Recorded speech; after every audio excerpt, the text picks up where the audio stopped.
तो ऐसे में पिता परमात्मा हम सबको ये विशेष इस पर विजय प्राप्त करने की शिक्षा दे रहे हैं। क्या शिक्षा दे रहे हैं? कि हमें पिता परमात्मा के ज्ञान और शक्तियों के आधार पर अपने अंदर व्याप्त इस रावण को समाप्त करना है। अब मुझे नाभि में तीर चलाना पड़ेगा। नाभि में तीर चलाना माना कि अब मुझे देह अभिमान को समाप्त करना पड़ेगा। अगर मैं देह अभिमान को समाप्त करके देही अभिमानी स्थिति में स्थित हो जाऊं तो मैं इस बुराइयों रूपी विकारों रूपी रावण को अपने अंदर से समाप्त कर सकता हूं। जब ये विकारों रूपी रावण मेरे अंदर से समाप्त होने वाला है तब सच्ची सच्ची विजयादशमी हम कहेंगे। अगर हम शास्त्रों के अनुसार देखें तो जब रावण राज्य है तब राम राज्य नहीं है। तो जब रावण राज्य की समाप्ति होती है तत्पश्चात राम राज्य शुरू होता है। अयोध्या में जब श्री राम पहुंचते हैं तो ये गायन यादगार है कि अब इस धरा से रावण के राज्य को समाप्त होना है और फिर उसके पश्चात इस धरा पर राम राज्य स्थापन होना है, जिसके लिए वो निराकार राम पिता परमात्मा शिव इस समय धरा पर अवतरित होकर हम सभी आत्माओं को साथ में लेकर धरती से रावण राज्य को समाप्त कर रहे हैं। ओम शांति। आज मैं आप सभी का स्वागत करता हूं हमारे आज के इस विशेष कार्यक्रम में और आप सभी को आज के विशेष दिवस की हार्दिक शुभकामनाएं देता हूं। आज विशेष विजयादशमी के पर्व पर जो बुराई पर अच्छाई के विजय का प्रतीक है, जो हमारे आसुरी शक्तियों पर हमारे दैवी शक्तियों के विजय का प्रतीक है, ऐसे विशेष दिवस की आपको दिल से हार्दिक शुभकामनाएं देता हूं प्रजापिता ब्रह्मा कुमारी ईश्वरी विश्वविद्यालय परिवार की ओर से। विशेष उन शुभ भावनाओं के साथ कि आप सभी का आने वाला समय पिता परमात्मा की याद की शक्तियों के आधार पर मंगलकारी हो, कल्याणकारी हो। आप जीवन में वो सब कुछ प्राप्त कर सकें अपनी विशेष अच्छाइयों के आधार पर, दैवी शक्तियों के आधार पर। तो आज का विशेष दिवस यादगार है हमारी आसुरी शक्तियों पर हमारी दैवी शक्तियों के विजय का। तो जैसा कि विशेष कथाओं के द्वारा दर्शाया गया है कि इस समय पर विशेष जो 10 शीश वाले रावण का वध करके वो बुराइयों पर अच्छाइयों की विजय प्राप्त करके श्री राम अयोध्या वापस पहुंचते हैं। तो ये कथाओं के बारे में हम सभी भली भांति परिचित हैं। मैं इस विस्तार में नहीं जा रहा हूं, परंतु आज के विशेष दिवस पर इसके आध्यात्मिक रहस्य को समझना अति आवश्यक है। तो पिता परमात्मा बता रहे हैं, बच्चे प्रतिवर्ष जलाना किसका विशेष पुतला जलाना तो ये सिद्ध करता है कि वो वर्तमान समय है जीवित अवस्था में हम उसका विशेष रूप से विरोध कर रहे हैं। जैसे होता नहीं किसी नेताओं का कोई पुतला जला रहा है तो उनका विरोध स्वरूप उनका पुतला जलाया जाता है। तो उसी प्रकार से अगर हम रावण के पुतला दहन की बात करें तो ये सिद्ध करता है कि रावण अभी मरा नहीं है। रावण अभी वर्तमान समय सर्वव्यापी है, जिसका विरोध करने के लिए हम प्रतिवर्ष जला रहे हैं। और प्रतिवर्ष जिस प्रकार से उसका स्वरूप बड़ा हो रहा है उस प्रकार से हम पुतले का स्वरूप भी बड़ा बनाकर उसका विरोध प्रदर्शन कर रहे हैं। तो ये क्या रहस्य है? पिता परमात्मा बता रहे हैं, बच्चे रावण अर्थात रुलाने वाला। रुलाने वाला मीन्स हमारे जो आसुरी संस्कार हैं, हमारे कमजोर संस्कार हैं, हमारी विकारी प्रवृत्तियां हैं, ये हमें वर्तमान समय दुखी कर रही है। हम अपने ही विकारी संस्कारों की वजह से दुखी हैं और इस दुख की वजह से हम इस रावण का विशेष रूप से विरोध कर रहे हैं।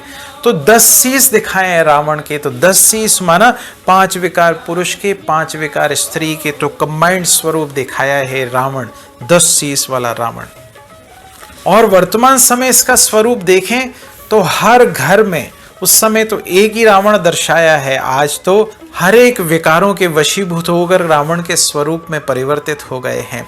घर घर का यही हाल है। तो तो ऐसे में पिता परमात्मा हम सबको ये विशेष इस पर विजय प्राप्त करने की शिक्षा दे रहे हैं। क्या शिक्षा दे रहे हैं? कि हमें पिता परमात्मा के ज्ञान और शक्तियों के आधार पर अपने अंदर व्याप्त इस रावण को समाप्त करना है।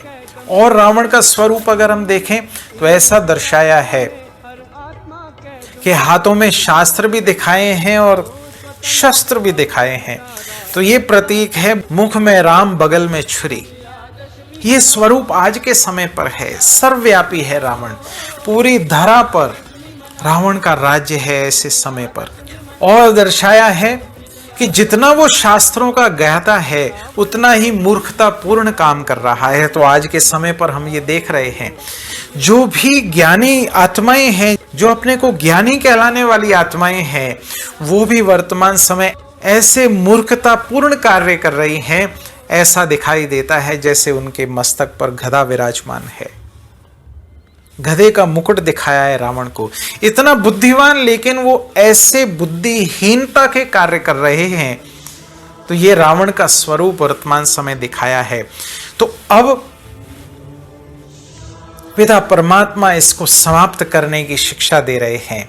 जैसे शास्त्रों में दर्शाया है कि एक एक सिर करके काटा जा रहा है, एक सिर कट रहा, दूसरा सिर जागृत हो रहा है। माना एक विकार समाप्त करते हैं, दूसरा विकार फिर से जागृत हो जाता है।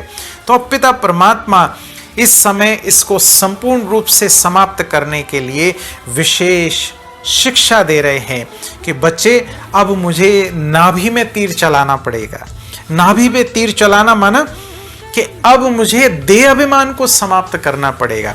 अगर मैं देह अभिमान को समाप्त करके देही अभिमानी स्थिति में स्थित हो जाऊं तो मैं इस बुराइयों रूपी, विकारों रूपी रावण को अपने अंदर से समाप्त कर सकता हूं। जब ये विकारों रूपी रावण मेरे अंदर से समाप्त होने वाला है, तब सच्ची सच्ची विजयादशमी हम कहेंगे कि इस धरा से संपूर्ण रूप से रावण का विनाश हो जाए, इस धरा पर फिर से राम राज्य स्थापन हो जाए, जिसकी कामना हम आज दिन तक करते आए।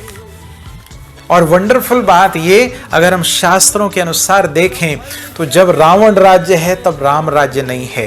तो जब रावण राज्य की समाप्ति होती है तत्पश्चात राम राज्य शुरू होता है, अयोध्या में जब श्री राम पहुंचते हैं।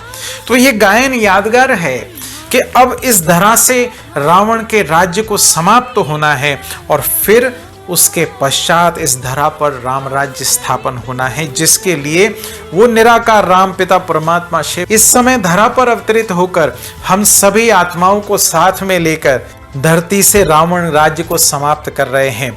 तो आप सबको ये ईश्वरीय निमंत्रण है, आह्वान है आप सबका कि आइए हम सभी मनाएं सच्ची सच्ची विजयादशमी। अपने अंदर व्याप्त ये विकारों रूपी रावण को समाप्त करें पिता परमात्मा की याद और शक्तियों के आधार पर, और अपने अंदर दैवी गुणों का फिर से उदय करें।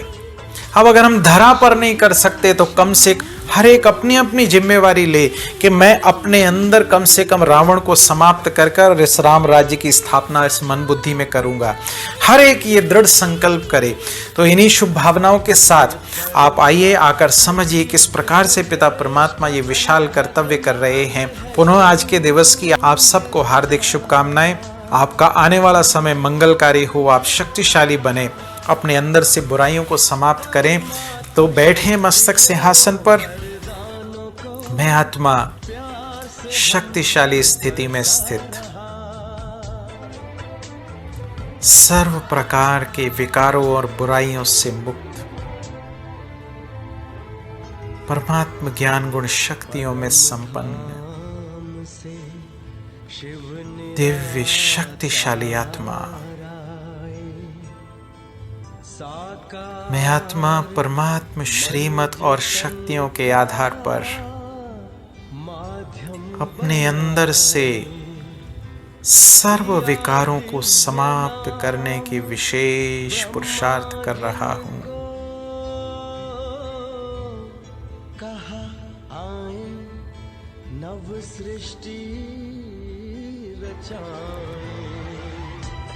पिता परमात्मा मुझे साफ, स्वच्छ, निर्मल, दैवी गुणों से संपन्न बना रहे हैं।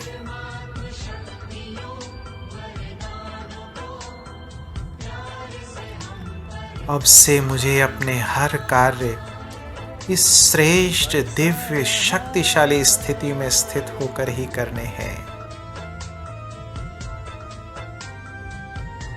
सदा अपने आप को परमात्म शक्तियों के छत्र छाया के नीचे अनुभव करना है।